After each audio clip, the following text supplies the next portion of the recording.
Mga mommies at daddies, kumpleto na ba ang back-to-school checklist ng inyong mga anak? Kung hindi pa, may pwedeng bilhan ng murang school uniforms at shoes sa Taytay Rizal. Maki-add to cart tayo sa unang balita live. EJ Gomez. EJ?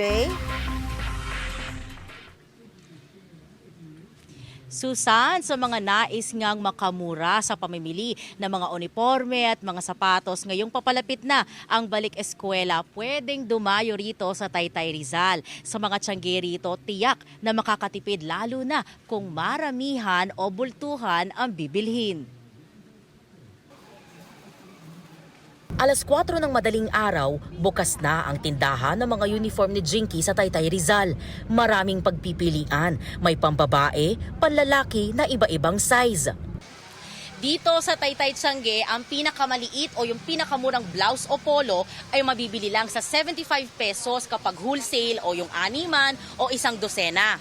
Ang pinakamalaki o yung pinakamahal naman, gaya nito, ay nasa 130 pesos lang kapag wholesale. Kung isahan lang naman daw ang bibilhin, plus 10 pesos lang sa presyo. Ang medium size na blouse o polo mabibili sa 120 pesos. Ang large, 125 pesos. Ang mga palda naman nasa 75 hanggang 150 pesos kung animan o isang dosena ang bibilhin. Ang shorts, 55 hanggang 75 pesos. Habang ang pants, 100 hanggang 150 pesos. Mabenta raw ang mga paninda ni Jinky simula noong ilang linggo.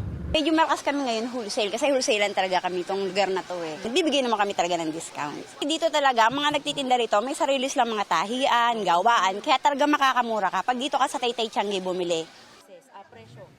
Susan, nag-check din tayo kanina ng mga tindahan ng sapatos at meron na mga bukas as early as 5:30 a.m. Meron tayo nakita ng mga sapatos pambabae, yung mga pwedeng magamit sa basa or pagkatag-ulan, nasa 200 pesos lang yan. Yung mga panlalaki naman, 250 pesos. Meron din mga black leather shoes na nasa 500 hanggang 550 pesos. Susan, ang pinakamaagang tiangge na nagbubukas dito ay nasa alas 5 ng umaga. May ilan naman na umaabot hanggang alas 9 ng gabi.